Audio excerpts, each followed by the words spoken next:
Olá, eu sou o professor Dalpiero e vou falar para você sobre saúde mental. E sobre saúde mental eu posso falar o dia inteiro, várias horas. Entretanto, eu quero falar agora aquilo que talvez seja mais importante de todas as palavras. Saúde mental, ou você cuida agora, ou um dia a saúde mental será você. E eu quero dizer isso com base em que não tenho formação em áreas psiquiátricas, áreas da psicologia. A minha formação é em estatística descritiva, estatística regressiva e tenho uma elevada capacidade de criar, a partir de enunciados filosóficos, números de execuibilidade, atribuir a cada possibilidade uma execuibilidade por meio da estatística. E o que eu quero dizer é que, estatisticamente analisando, nós todos estamos vivendo, a questão de saúde mental, uma metáfora permanente. A metáfora é a seguinte: cada ser humano, cada um de nós, desde a concepção até a idade do fim dos nossos dias na Terra, cada ser humano está sempre à frente de um batalhão de fuzilamento. O batalhão de fuzilamento só tem uma finalidade: minar a sua saúde mental. Como assim? Minar a saúde mental? Só existe isso. E para você prevenir-se, proteger-se, evitar ser fuzilado, evitar que a sua saúde mental seja fuzilada, existem alguns caminhos e é sobre esses caminhos que eu vou falar agora. Um dos caminhos é você compreender como a saúde mental, como esses batalhões de fuzilamento e o que são eles atuam conosco desde a concepção. A segunda atitude, uma atitude consequente, é você criar, na medida que você conseguir compreender a finalidade de cada um desses batalhões, criar couraças para impedir que aquelas eventuais, aqueles estilhaços dessas agressões dos batalhões aconteçam e atinjam a sua pele. E a terceira condição essencial é você criar impulsionadores e manter esses impulsionadores da saúde mental e física sempre em ação. Nesse momento, no nosso encontro, eu vou falar sobre os batalhões. Quais são esses batalhões? Pense você, como qualquer batalhão, eles têm nome. O nome de um deles, desastre. O que é um desastre? O que é um batalhão que causa desastre? É aquele evento catastrófico, natural ou provocado por você mesmo ou por nós todos. É aquele evento que resulta em dano significativo, perda de vida ou não, perda de terremoto por conta de terremoto, por conta de inundações. Ataques terroristas também estão aí. Situações de conflituosidade exacerbada como essa do Equador, que está agora na mídia. Esse batalhão, a finalidade dele é causar impacto imediato e garantir que esse impacto perdure por longo prazo, seja na observação que a pessoa sobrevivente vai fazer dos destroços provocados pelo desastre natural ou não, seja aquele dano que causa na saúde mental, que aumenta a população de pessoas com dificuldades de harmonizar a saúde mental e atitude cognitiva e atitude prática. Os exemplos eu já citei: terremoto no Haiti, ataque de 11 de setembro aqui, evento de Brumadinho ali, questões, explosões lá em lojas de fogos, tudo isso, agressões na rua, justiciamento pelas próprias mãos, ocupando o lugar do Estado. Isso faz parte do primeiro batalhão. Esse batalhão está ativo 24 horas por dia e ele é absolutamente imprevisível na maior parte das vezes. Eles são resultado de eventos cumulativos ao longo de um tempo que acabam ocasionando um desastre maior. Outro batalhão, batalhão das guerras. Esse batalhão das guerras dá a impressão que só acontece na Ucrânia, só acontece na Síria. Na verdade, não. Qualquer conflito, armado ou não armado, com armas de fogo, armado com paus e pedras, que ocorra entre pessoas, facções, nações, grupos humanos. Aqui no Brasil nós temos isso, nós tivemos no México, em Chiapas, enfim, vou evitar de falar o nome para não haver problema, mas nós estamos sob guerra.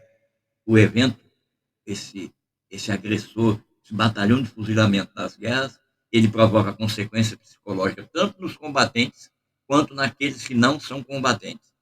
Depressão, ansiedade, apatia, tudo vem daí. Veteranos do Vietnã, crianças na Guerra da Síria, sobreviventes de Brumadinho, tudo isso aqui mutilados por conta de uma explosão de fogos, mutilados por causa de um desastre de ônibus. É uma guerra. O trânsito no Brasil e na maior parte das grandes capitais do mundo é uma guerra. Pense que esse, esse batalhão está de prontidão sempre para fuzilar algum de nós, fuzilar a nossa saúde mental. Por fim, nós temos o outro batalhão que esse, apesar de ter um nome forte, ele é sutil. São os atos de violência, são as agressões que podem ser criminais ou não, mas, de qualquer maneira, são atos de violência, abuso cometido contra indivíduos, contra entidades, contra organizações, contra o Estado ou em favor do Estado, não importa. Esses abusos são caracterizados porque são direcionados e eles incluem um elemento de violação da segurança do ambiente seguro pessoal. O impacto psicológico de ser vítima de um crime e suas consequências é conhecido. Também é conhecido estatisticamente o impacto das vítimas de uma sociedade na qual convive com a violência diariamente. Tudo isso, esses três são os batalhões que eu me refiro na metáfora. Conhecer esses tipos de eventos, esses tipos de batalhões, cria um certo colete de proteção contra aquilo que provoca a saúde mental negativa. Intenso medo, desamparo, horror, pânico, tudo isso é consequência que vem junto com esses eventos. Consequência quase subliminar, quase imperceptível, mas está ali. Um medo intenso de sair à rua à noite, um medo intenso de estacionar para esperar alguém, um medo intenso de desamparo. Se acontecer isso, aonde eu vou recorrer? Pense você, é como se você vivesse com a espada no pescoço. Dito isso, eu quero falar o seguinte: quando nós perdemos o senso desse colete de proteção externo, entre o que pode ser evitado e o que não pode, e conseguimos é, é, deixar isso de lado por alguma razão, nós precisamos recorrer a profissionais que sabem cuidar da saúde mental. E aonde é que esses profissionais que cuidam da saúde mental vão buscar as informações? Eles vão buscar no manual de transtorno, o manual, vamos pensar assim, ó, não existe como a pessoa, fora desses eventos que eu disse aqui, que você está sob agressão continuamente, você em algum momento pode receber um estilhaço, ou receber o próprio evento no peito, matou no peito. Todas as vezes que isso acontecer, você perdeu o controle de desenvolver medo intenso, desamparo, horror, pânico, não importa. Você precisa recorrer a um manual diagnóstico e estatístico de transtornos mentais, para que você possa, por meio da intervenção de um profissional especializado, eu não sou o caso, encontrar soluções que podem minimizar os danos. Os danos estão provocados. Bom, esse manual, o primeiro deles é de 1968, e foi lançado numa época em que a psiquiatria engatinhava, começava a se tornar uma ciência, tornar-se científica, e, portanto, o foco, a concentração dele era toda em descrições clínicas, sem base estatística, sem base empírica alguma. Foi quando aconteceu de, em 94, incorporar-se algumas evidências empíricas. Entretanto, ainda não tinha base estatística fundamentada para justificar o que dá certo e o que não dá certo. Nessa época, eu entrei como sendo uma das pessoas produtoras de análise descritiva, análise estatística suficientemente fortes e bem amparadas para poder dizer, a partir de tal evento, de tal agressão, de tal fuzilamento, o estilhaço caiu é esse, você cuida assim, assim, assim, tem mais possibilidade de dar certo o tratamento, ou tem mais possibilidade de recuperar o ferimento. Foi assim que, em 2013, 2014, lançou-se o D5M, que é o Manual de Diagnóstico, que está na quinta edição e está em vigor até hoje. Ele foi publicado em 94, foi atualizado em 2013 e assim chegou aos nossos dias. Bom, dito isso, nós já sabemos.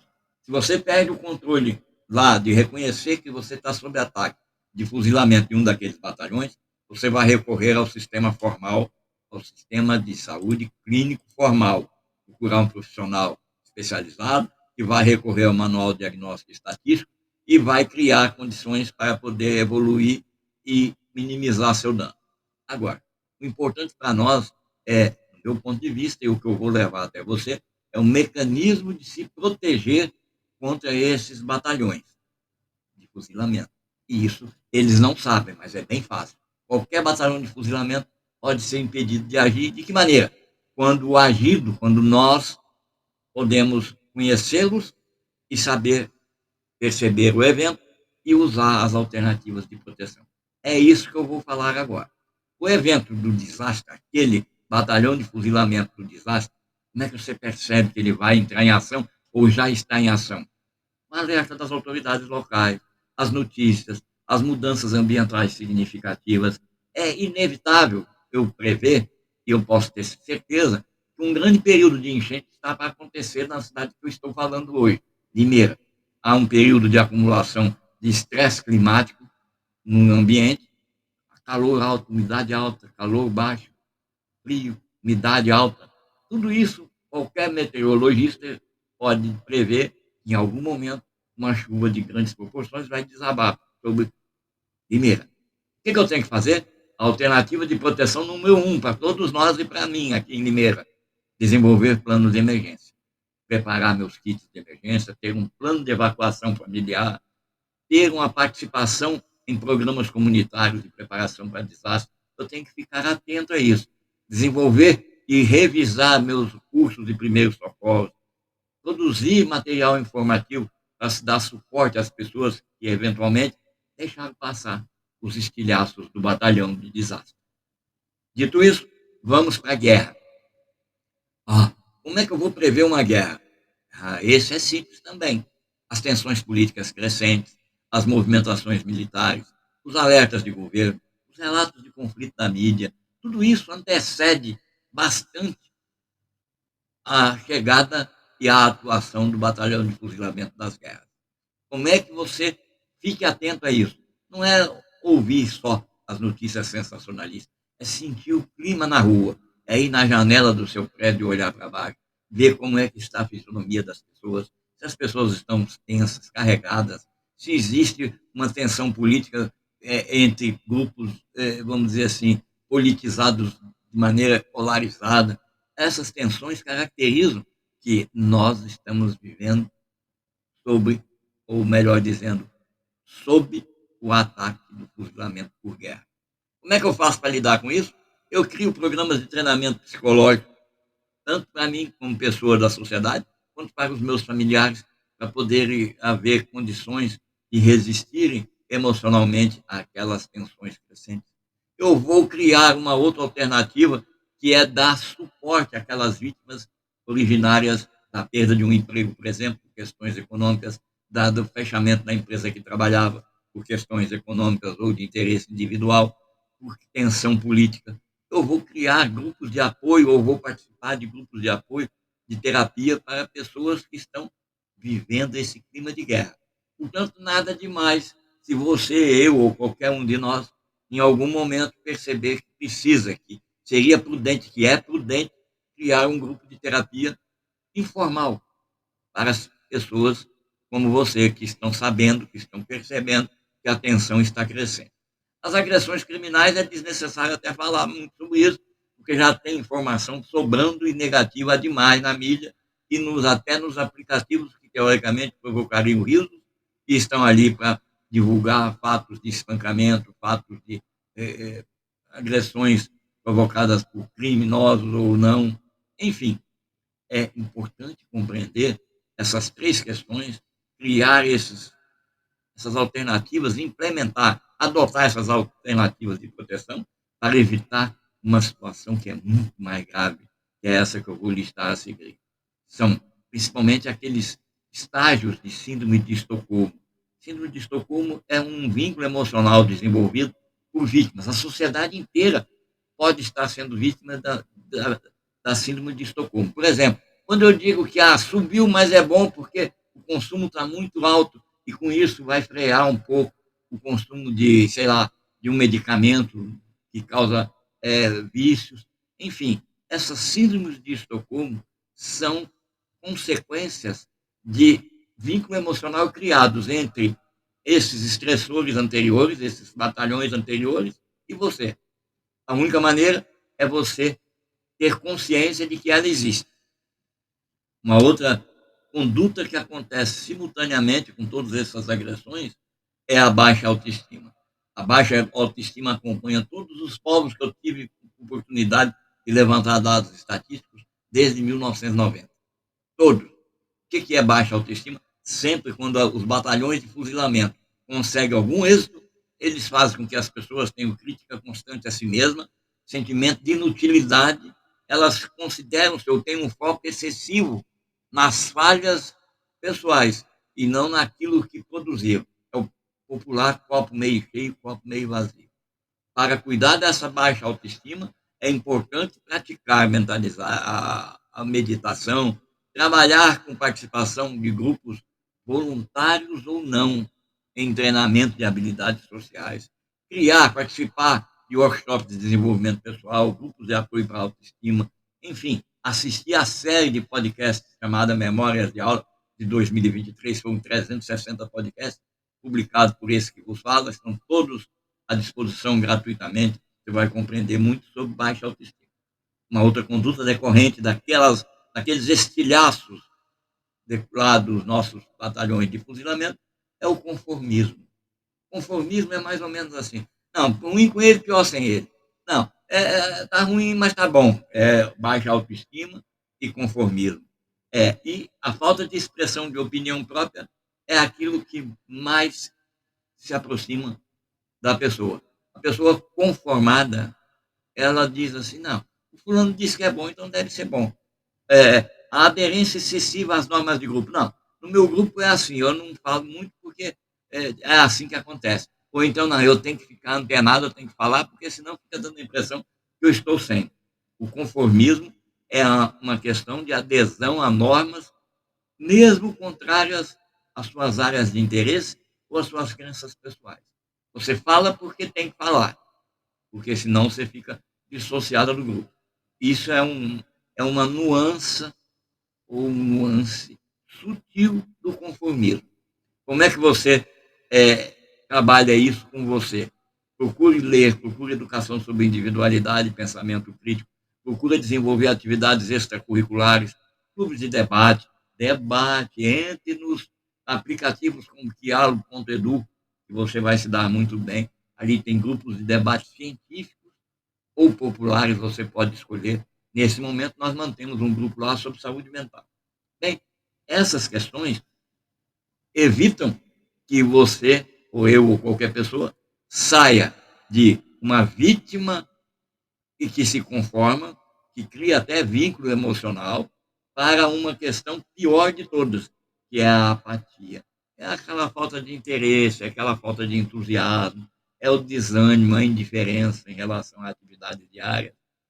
Isso é a consequência maior que acontece decorrente do êxito dos batalhões de fuzilamento. E um detalhe importante, hein? Os batalhões de fuzilamento, eles não querem matar as pessoas. Eles querem causar danos emocionais para que essas pessoas perpetuem a crise ao longo do tempo. E como é que isso você vai criar agora a poupança, a carapaça, a proteção física para evitar chegar a esse ponto e evitar avançar a partir de qualquer um dos pontos anteriores.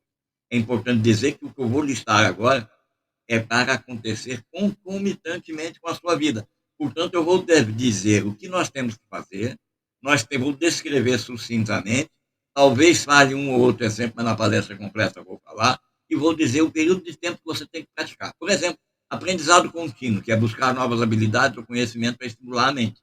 Você tem que ler livro, inscrever-se em curso online, ouvir podcast, ouvir áudios importantes, assistir vídeo. Qual o período? Semanalmente durante toda a vida. É o aprendizado contínuo. Isso está lá naquele nosso livro, Duelo, o que é mais importante, a prática ou a sabedoria e o conhecimento. Então você vai perceber que o aprendizado contínuo que está lá tem um plano de aprendizado até os 90 anos de idade. Bom, aprendizado contínuo. Atividade física regular é engajar-se com atividades, com exercícios mentais, além, evidentemente, dos filhos. Diariamente, 30 minutos por dia é suficiente. Ah, mas se eu for fazer 30 daqui, 5 dali, no final do dia eu só fiz isso. É verdade. A sua vida é proteger a sua saúde mental. Caso contrário, a sua saúde mental será a sua vida. Eu não vou dizer aqui que a sua doença mental será a sua vida. Então, nós temos autoconhecimento, conexão social, fundamental manter relacionamentos sociais saudáveis e de apoio mútuo. E quando que nós temos que exercitar isso e por quanto tempo? Semanalmente, temos que aferir se nossas conexões sociais estão ativas. Comunicação assertiva, conscientização ambiental, gerenciamento do estresse, nutrição consciente. Nutrição consciente não é apenas escolher alimentos que tem no rótulo indicadores numa escala de 1 a 10, ou 1 a 100, ou 1 a 1000, e você está no top. Não. Indica nutrição consciente é escolher alimentos que nutrem o corpo e a mente. O que quer dizer isso? Reduzir o consumo de alimentos processados é uma das partes. De açúcar é outra parte. Agora, preparar você mesma a alimentação é a parte fundamental. É a arte de criar que faz a alimentação 70% mais saudável. E assim sucessivamente. Nós podemos falar de hobbies, nós podemos falar de resiliência, do sono restaurador. Apenas o sono restaurador. Nada mais do que isso. Como é que é o sono restaurador? É, primeiro, você garantir uma rotina de sono, um horário de entrar e o horário de sair. Segunda questão, estabelecer o horário regular para você entrar. O primeiro caso é garantir a rotina de sono adequada. O que é? Apagar a luz, desligar as telas que porventura existir e colocar-se, tomar sua água, fazer sua oração do dia, se for o caso, seus agradecimentos. A gratidão é um mecanismo de proteção mental enorme. Isso é a rotina. O horário vou fazer isso a partir das 8 horas, ou das 23, ou das 5 da tarde. Não importa. Evitar aqueles eletrônicos e fazer isso quando e por quanto tempo? Diariamente até o fim dos seus dias. Tirar tempo da qualidade ou tempo de qualidade para si e para as pessoas à sua volta, para exercitar a conexão social e participar de atividades voluntárias. Essa que eu estou aqui fazendo para você, essa que eu estou fazendo essa semana, em comemoração, em celebração ao Janeiro Branco, é uma atividade voluntária e eu ofereço a todas as pessoas que por acaso tiverem acesso a essa palestra, que vai durar 1 hora e meia e vai ser muito esclarecedora. Pode ter certeza. E a você, eu agradeço o fato de ter me instigado a fazer esse spoiler só para você. É para você, Emanuele. Parabéns. Parabéns.